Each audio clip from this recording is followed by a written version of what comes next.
Welcome students, आज हम लोग पढ़ने वाले हैं ICSE class 10 commercial application chapter 1 market and marketing यानी बाजार और विपणन। मार्केट या बाजार, मार्केट शब्द की लोगों ने अलग अलग तरीके से व्याख्या की है यानी इसको डिफाइन किया है। ट्रेडिशनल रूप से बाजार को एक विशिष्ट स्थान के दृष्टिकोण से व्यक्त किया जा रहा है, यानी परंपरागत लोग जो थे बाजार को एक अलग दृष्टिकोण से एक अलग नज़रिए से प्रस्तुत कर रहे थे। लेकिन समय के साथ साथ मार्केट की अवधारणा या कॉन्सेप्ट भी विकसित होती गई और निम्नलिखित कॉन्सेप्ट्स जिन पर एक बाजार को परिभाषित किया जा सकता है, जैसे स्थान विशेष के आधार पर मार्केट को डिफाइन करना। किसी भी सामान्य व्यक्ति के लिए मार्केट शब्द का मतलब होता है एक विशिष्ट स्थान जहां पर बायर्स और सेलर्स दोनों एक निश्चित मूल्य में वस्तुओं और सेवाओं का यानी गुड्स एंड सर्विसेज का लेन देन को पूरा करते हैं। यानी कुछ लोग खरीदने वाले होते हैं और कुछ लोग बेचने वाले, जो एक निश्चित मूल्य पर अपनी सामान बेचने और खरीदने के लिए तैयार होते हैं। खरीदारों को चुनने में मदद करने के लिए अपना माल प्रदर्शित करते हैं, यानी उनको अपना माल यानी अपनी गुड्स को दिखाते हैं। जब कोई लेन देन होता है तो सेलर्स को भुगतान किए जाने के बाद यानी सेलर को बायर्स के द्वारा वस्तुओं के मूल्य चुकाए जाते हैं और फिर उस वस्तु का स्वामित्व खरीदार के हैंड में आ जाता है, यानी खरीदार उसका मालिक बन जाता है। क्षेत्र विशेष की अवधारणा यानी फील्ड के अकॉर्डिंग भी मार्केट की अलग अलग डिफिनेशन दी गई है। एक मार्केट को एक भौगोलिक क्षेत्र के रूप में यानी एक ज्योग्राफिकल एरिया के रूप में भी देखा जा सकता है, जहां पर बायर्स और सेलर्स संचार के यानी कम्युनिकेशन के विभिन्न माध्यमों से वस्तुओं और सेवाओं के आदान प्रदान के लिए निरंतर व्यापारिक संबंध स्थापित करते हैं, यानी बिजनेस स्थापित करते हैं। यह कम्युनिकेशन के तेज साधनों की उपलब्धता के कारण, यानी जैसा कि आप लोग देख रहे हैं आजकल इंटरनेट आ गया है, कंप्यूटर है और भी तरह तरह की मीडिया से संबंधित वस्तुएं आ गई हैं मार्केट में, जिसके जरिए हमें किसी भी चीज़ की इन्फॉर्मेशन बहुत जल्दी मिल जाती है। विश्व के किसी भी कोने में कोई भी चीज़ है तो उसके बारे में हम जब चाहे तब घर बैठे इन्फॉर्मेशन कलेक्ट कर सकते हैं। तो ये सभी कारण जो है सो ये भौगोलिक दूरी को भी खत्म कर दिया है, जिससे विश्व भर के क्रेता और विक्रेता किसी भी सामान की खरीद फरोख्त कर सकते हैं। तो इससे क्या होता है कि किसी भी वस्तु की कीमत में यानी रेट में किसी भी प्रकार की वेरिएशन हमें देखने को नहीं मिलता है, क्योंकि कम्युनिकेशन के द्वारा हमें किसी भी वस्तु की सही मूल्य की जानकारी पहले ही से मालूम होती है। बाजार बनाने के लिए कोई स्थान या साइट आवश्यक नहीं है, एक आम जगह जहां खरीदार और विक्रेता मिल सकते हैं। मतलब मार्केट बनाने के लिए ये ज़रूरी नहीं कि किसी खास प्लेस को हम लोग चुनें, कहीं भी मार्केट डेवलप हो सकता है। वहाँ पर सिर्फ किसको होना ज़रूरी है, तो बायर्स और सेलर्स का होना ज़रूरी है, जहाँ पर दोनों एक दूसरे के संपर्क में आ सके यानी कांटेक्ट कर सके एक दूसरे से। किसी पार्टिकुलर रीजन में किसी स्थान पर लगभग सामान्य मूल्य के यानी सेम प्राइस के लिए विशेष रूप से विशिष्ट क्षेत्र या अग्रणी क्षेत्र में डिमांड और सप्लाई की फोर्सेस का ऑटोमेटिक इंटरप्ले होता है। यह रीजन छोटा या बड़ा हो सकता है। उदाहरण के लिए फॉर एग्जांपल पूरी दुनिया BMW कारों के लिए एक बाजार है, जबकि भारत टाटा नैनो के लिए बाजार है। डिमांड कॉन्सेप्ट यानी मांग की अवधारणा के अनुसार किसी प्रोडक्ट या सर्विस के लिए डिमांड का अस्तित्व बाजार के गठन पर ही यानी बाजार के निर्माण पर ही निर्भर करता है। किसी भी वस्तु की मांग कितनी है और उसकी आपूर्ति कितनी है, यह बाजार के नियम पर या बाजार के गठन पर डिपेंड करता है। यह दृष्टिकोण कंज्यूमर की मांग पर जोर देता है। बाजार का आकार कंज्यूमर्स की डिमांड और भुगतान करने की यानी मूल्य चुकाने की इच्छा से निर्धारित होता है। किसी उत्पाद की जितनी अधिक डिमांड होगी उसका बाजार यानी मार्केट उतना ही बड़ा होगा। एज ए रिजल्ट अगर कुछ उत्पाद के लिए डिमांड कम हो जाती है तो बाजार भी उसका छोटा हो जाता है। अर्थात कहने का मतलब यहाँ ये है कि अगर किसी वस्तु की मांग कम होगी तो उस वस्तु की सप्लाई भी कम होगी और उसका बाजार भी छोटा होगा। जैसे टाइपराइटरों के लिए बाजार काफ़ी छोटा होगा, जबकि स्मार्टफोन के लिए बाजार अभी भी बढ़ रहा है, क्योंकि स्मार्टफोन की डिमांड मार्केट में ज़्यादा है टाइपराइटरों के मुकाबले। अब प्रैक्टिकली उद्देश्यों के लिए हम बाजार को किसी भी क्षेत्र या क्षेत्र के रूप में परिभाषित कर सकते हैं, यानी डिफाइन कर सकते हैं, चाहे वह छोटा हो या बड़ा, जिसके भीतर डिमांड और सप्लाई की ताकतें एक गुड्स के लिए एक सामान्य प्राइस यानी रेट तय करने के लिए काम करती हैं। बायर्स और सेलर्स के बीच शारीरिक संपर्क बहुत महत्वपूर्ण नहीं होता है, यानी उनके लिए फिजिकल संपर्क होना उतना जरूरी नहीं है। संपर्क टेलीफोन द्वारा या कम्युनिकेशन के किसी अन्य साधन के द्वारा भी हो सकता है। फीचर्स ऑफ मार्केट यानी मार्केट की विशेषताएं। चाहे आप बाजार को कितने भी तरीके से डिफाइन करें, कुछ खास विशेषताएं हैं जो मार्केट से काफ़ी दूर दूर तक जुड़ी रहती हैं। Following are the main features of market यानी बाजार की निम्नलिखित विशेषताएं। पॉइंट 1, बायर्स जो कि डिमांड करते हैं और सेलर्स जो कि सप्लाई करते हैं। ये दोनों मार्केट के दो साइड्स यानी दो पक्ष हैं या पहलू हैं। मार्केट का गठन इनके प्रेजेंस में यानी उपस्थिति में होता है। पहला, बायर्स यानी खरीदार जो कि एक निश्चित प्राइस पे किसी वस्तु को खरीदने के लिए इच्छुक है यानी तैयार है। बी, सेलर्स जो कि एक निश्चित मूल्य पे अपनी वस्तुओं को बायर्स को बेचने के लिए तैयार होता है। सेलर्स और बायर्स के बीच इंटरेक्शन फिजिकली भी हो सकता है और किसी अन्य मीडियम यानी टेलीफोन या इंटरनेट के द्वारा भी हो सकता है। फॉर एग्जाम्पल, एक ऑनलाइन मार्केट में बायर्स और सेलर्स का प्रेजेंस जो है मतलब फिजिकल इंटरेक्शन आवश्यक नहीं होता है। ये इंडिकेशन है कि एक ऑनलाइन मार्केट में बायर्स और सेलर्स दोनों एब्सेंट होते हैं, लेकिन उनके बीच इंटरेक्शन फिर भी होता है एक कम्युनिकेशन मीडिया के द्वारा या इंटरनेट के द्वारा। और जहाँ पे सेलर्स और बायर्स के बीच किसी भी प्रकार का इंटरेक्शन नहीं होता है, चाहे वो टेलीफोन के द्वारा हो या फिजिकल हो, तो वहाँ पे मार्केट भी नहीं होता है। कहने का मतलब यहाँ ये है कि एक मार्केट के निर्माण के लिए बायर्स और सेलर्स का होना आवश्यक है, चाहे वो डायरेक्टली इंटरेक्ट करे या इनडायरेक्टली। एक निश्चित प्राइस पे वस्तुओं और सेवाओं की लेन देन की लगातार प्रक्रिया मार्केट के लाइफ को निश्चित करती है या निर्धारित करती है। किसी भी गुड्स एंड सर्विसेज की प्राइस जो है वो डिमांड और सप्लाई के फोर्सेस के द्वारा निर्धारित होती है। यानी कहने का मतलब ये है किसी भी वस्तु की प्राइस जो है वो बाजार में डिमांड और पूर्ति के द्वारा निर्धारित होती है, यानी डिमांड कितनी है और उसकी पूर्ति कितनी हो रही है। Point 4, factors affecting the exchange process are यानी किसी भी वस्तु और सेवाओं के मूल्य को निर्धारित करने वाले बहुत सारे फैक्टर्स होते हैं, जिनमें पहला फैक्टर है डिमांड एंड सप्लाई यानी मांग और पूर्ति। दूसरा है प्राइस यानी कीमत। तीसरा है market information with sellers and buyers यानी मार्केट के बारे में सूचना सेलर्स को भी होनी चाहिए और बायर्स को भी होनी चाहिए। चौथा है legal control and regulations to ensure fair price और वैध नियंत्रण होना चाहिए रूल रेगुलेशन पे, यानी एक फेयर प्राइस होना चाहिए मार्केट में जिसमें कोई भी वेरिएशन नहीं होना चाहिए और इसकी जानकारी बायर्स और सेलर्स को दोनों को होनी चाहिए।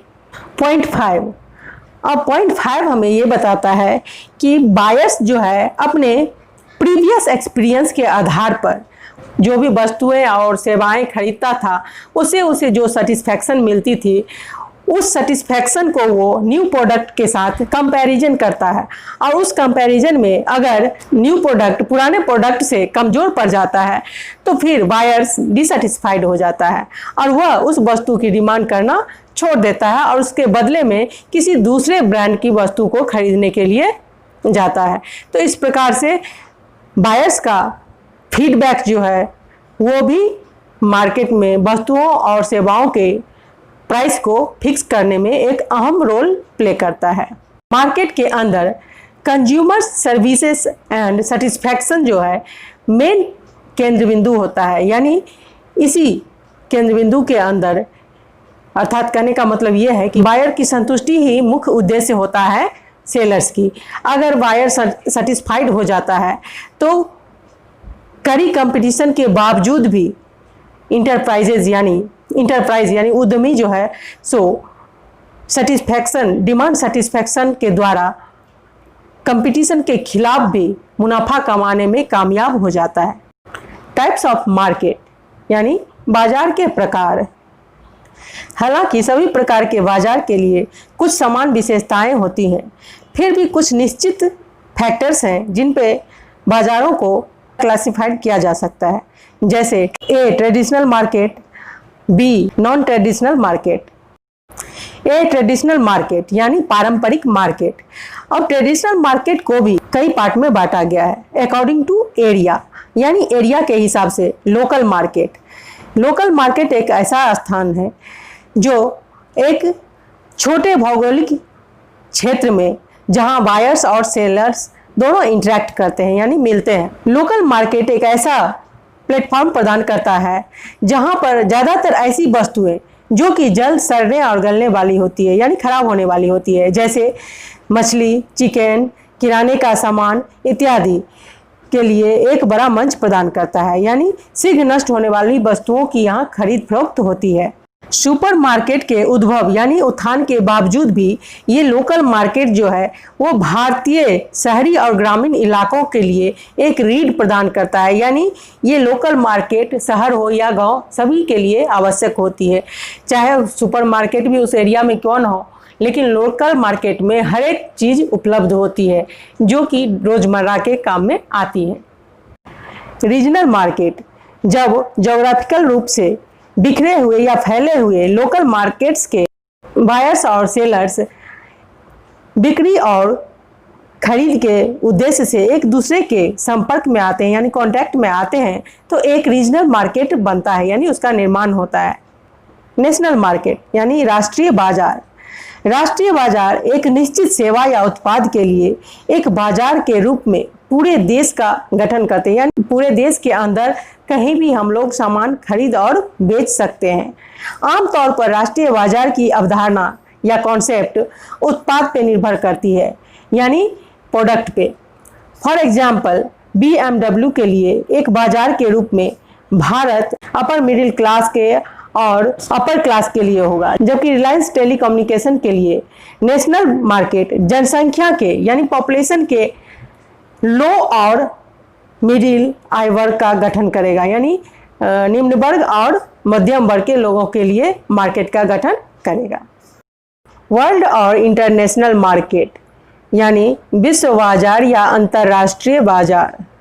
जब डिफरेंट कंट्रीज के खरीदार और विक्रेता यानी सेलर्स और बायर्स एक दूसरे के साथ खरीदने और बेचने के लिए बातचीत करते हैं तो वे एक विश्व या अंतर्राष्ट्रीय बाजार बनाते हैं यानी अंतर्राष्ट्रीय बाजार का निर्माण करते हैं। इंटरनेशनल मार्केट की कॉन्सेप्ट जो है नई नहीं है, बल्कि यह बहुत पुरानी है यानी मध्य युग की ही है, मेडिवल टाइम का ही है। मेडिवल टाइम के बाद से अंतर्देशीय व्यापार हो रहा है यानी इंटरनेशनल व्यापार हो रहा है। अब इंटरनेट के आ जाने से अंतर्राष्ट्रीय बाजार की अवधारणा और भी अधिक व्यवहारिक हो गई है। खरीदार दुनिया में कहीं से भी प्रोडक्ट मंगवा सकते हैं और विक्रेता अपने देश में बैठे बैठे अपने उत्पादों को यानी प्रोडक्ट्स को विश्व के किसी भी देश में बेच सकते हैं। Classification on the basis of position of sellers यानी विक्रेताओं की स्थिति के आधार पर मार्केट का वर्गीकरण या क्लासिफिकेशन। अब इस आधार पे भी मार्केट को डिफरेंट टाइप्स में बांटा गया है। पहला है प्राइमरी मार्केट, जिसे हम लोग प्राथमिक मार्केट भी कहते हैं या प्राथमिक बाजार भी कहते हैं। यह वह बाजार है जिसमें कृषि उत्पादों के प्राइमरी या मूल उत्पाद जो कृषि से रिलेटेड है, और ये प्राइमरी उत्पाद है जैसे धान और गेहूं। अब थोक विक्रेताओं या एजेंटों को अपने उत्पाद बेचते हैं। किसान जो होते हैं वो अपनी धान या गेहूं को थोक विक्रेताओं को या उसके एजेंटों को बेच देते हैं। सेकेंडरी मार्केट, यहाँ के थोक व्यापारी यानी होलसेल ट्रेडर खुदरा विक्रेताओं को यानी छोटे छोटे दुकानदारों को सामान बेचते हैं जो उन्हें फिर से उपभोक्ताओं तक पहुंचाते हैं। यानी ये खुदरा जो रिटेलर होते हैं ये होलसेल मार्केट से सामान को खरीदते हैं और उन्हें छोटे छोटे दुकानदारों को बेच देते हैं, जिससे ये सामान फिर उपभोक्ताओं तक पहुंच जाते हैं यानी कंज्यूमर्स तक पहुंच जाते हैं। टर्मिनल मार्केट, अक्सर माल विशेष रूप से कृषि उत्पादों से और मवेशियों को दूर या बिखरे स्थानों से लाया जाता है। यानी कहने का मतलब ये है कि ये जो टर्मिनल मार्केट है वो वस्तुओं को एक जगह से दूसरे जगह पहुंचाने का काम करता है। यानी बिखरे हुए स्थानों से जहां तहां से ये सामानों को उठाता है और जहां पर इसकी ज़रूरत होती है यानी फैक्ट्रीज तक या दूसरे मार्केट तक सामान को पहुंचाता है। किसी शहर या बंदरगाह में उपभोक्ताओं और खुदरा विक्रेताओं को बेचा जाता है और इस तरह से ये टर्मिनल मार्केट के द्वारा किसी भी सामान को एक जगह से दूसरे जगह जरूरतमंद बंदरगाह या उपभोक्ताओं या विक्रेताओं तक पहुंचाया जाता है। ऐसे बाजारों को टर्मिनल बाजार के रूप में जाना जाता है।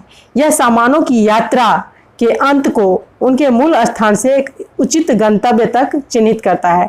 यानी कहने का मतलब यह है कि यह सामान को एक जगह से यानी इसके मूल स्थान से जहाँ से ये उत्पादित हुए हैं वहाँ से उठाकर जहाँ पे इसकी ज़रूरत है यानी जहाँ पे इसको पहुँचाना है यानी फैक्ट्री में या बंदरगाह में या विक्रेताओं तक, वहाँ पे यह उन्हें निश्चित स्थान तक पहुँचाता है। इसमें कंज्यूमर रिटेल ट्रेडर से सीधे सामान खरीदते हैं। Classification on the basis of volume of business transacted. Wholesale market, यह वह स्थान है जहां माल थोक में डीलरों को बेचा जाता है और रिटेल विक्रेताओं के लिए इसे फिर से शुरू करने के उद्देश्य से इसे थोक बाजार के रूप में जाना जाता है। रिटेल मार्केट, जब खुदरा विक्रेताओं द्वारा अपनी निजी खपत के लिए ग्राहकों को सीधे कम मात्रा में सामान बेचा जाता है। कहने का मतलब यहाँ ये है कि थोक विक्रेता जो होते हैं वो बड़ी अमाउंट में वस्तुओं को बेचते हैं और रिटेल विक्रेता जो होते हैं वो छोटे छोटे अमाउंट में वस्तुओं को सीधे ग्राहकों तक पहुँचाते हैं। तो इसे रिटेल मार्केट के रूप में जाना जाता है। Classification on the basis of nature of transaction.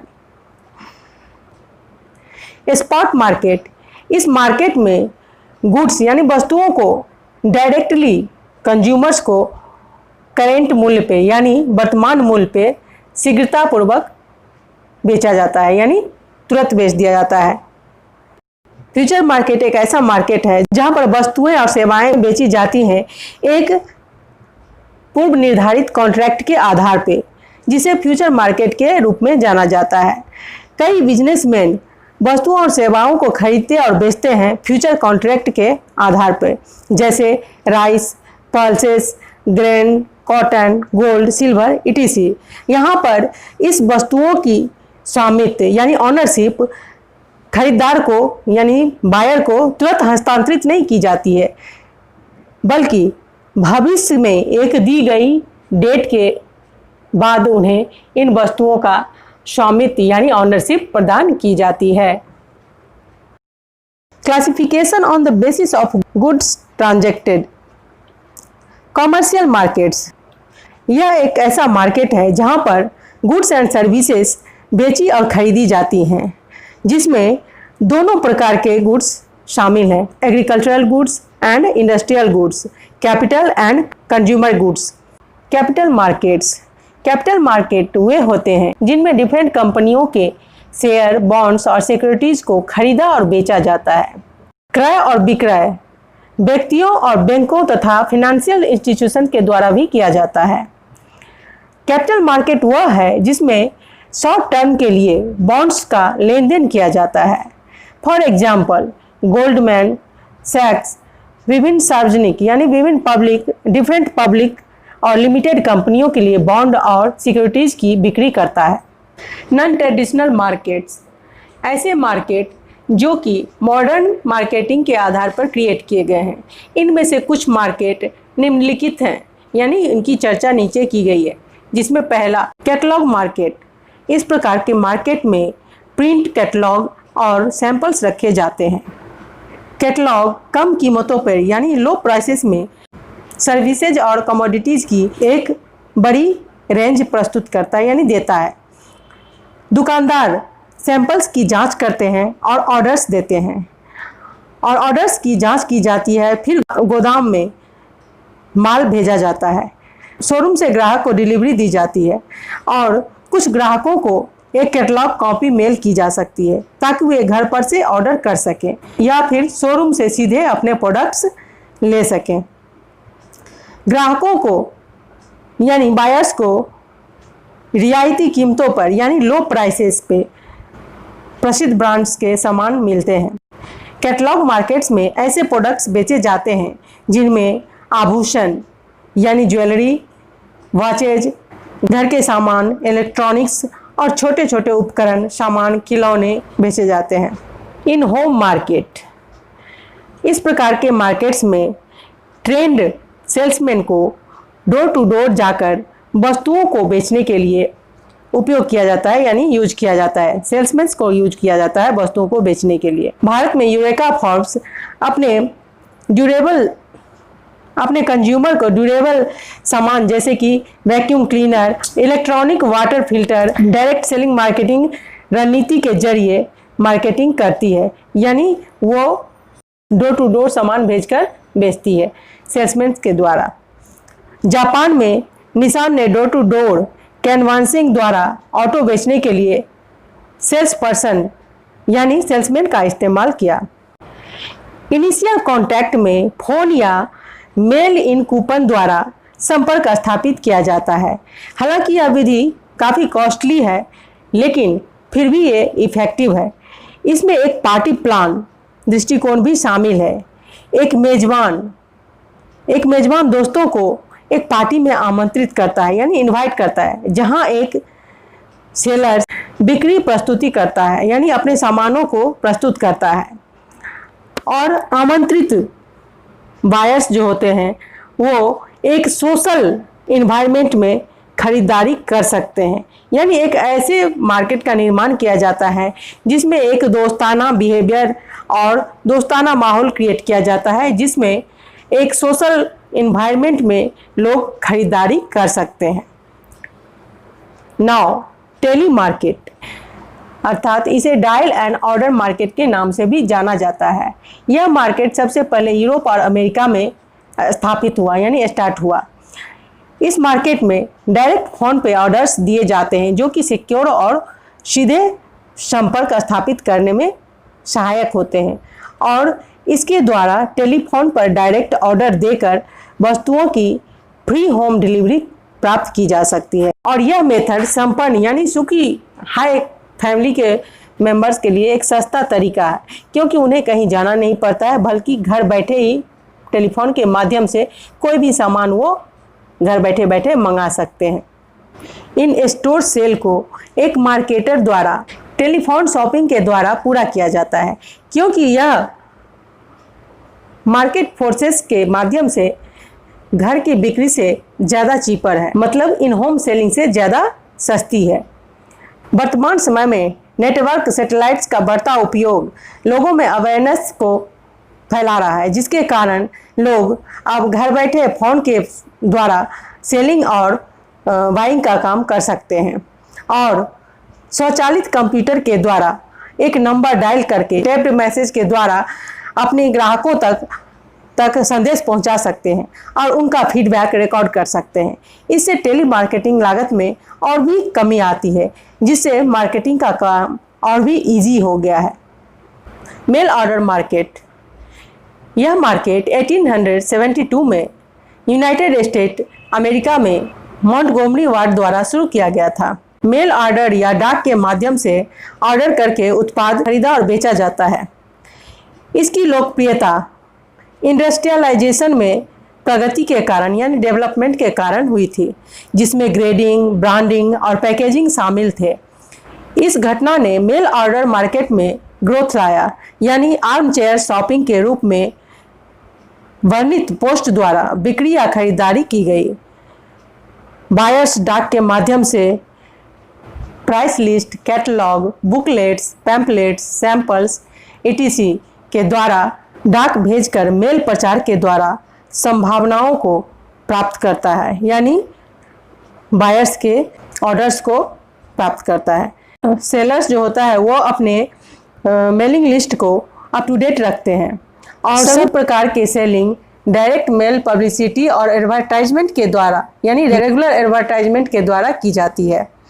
कभी कभी लोकल एजेंटों को ऑर्डर संग्रह यानी ऑर्डर कलेक्ट करने का काम और साथ ही उस ऑर्डर को प्लेस करने का काम भी दिया जाता है, जिसमें बकाये राशि यानी ड्यूज कलेक्ट करने के लिए भी नियुक्त किया जाता है। और जब भुगतान किस्तों द्वारा किया जाता है यानी EMI द्वारा किया जाता है। हालांकि आमतौर पर ऑर्डर मेल के माध्यम से निष्पादित किए जाते हैं, यानी मेल के माध्यम से ही दिए जाते हैं और उनको भेजा जाता है माल मेल के ऑर्डर के आधार पर ही। उसके बाद ड्यूज क्लियर करने के लिए जो कंपनी अपने एजेंट को नियुक्त करता है उसे वह भेजता है बाकी के ड्यूज क्लियर करने के लिए या बकाया राशि कलेक्ट करने के लिए। डायरेक्ट रिस्पांस मार्केट यानी इसमें टीवी, रेडियो, प्रेस मीडिया का उपयोग करके मैगजीन्स, न्यूज़पेपर्स, रेडियो और टेलीविज़न का उपयोग करके कस्टमर को सीधे रिस्पांस देने के लिए प्रेरित किया जाता है। एडवर्टीजमेंट कंपनीज के toll free number telephone number में शामिल होते हैं। ग्राहक से यानी कस्टमर से अनुरोध किया जाता है कि वह आगे की इंफॉर्मेशन सुरक्षित रखें और उस टोल फ्री नंबर का यूज करके सीधे ऑर्डर करें।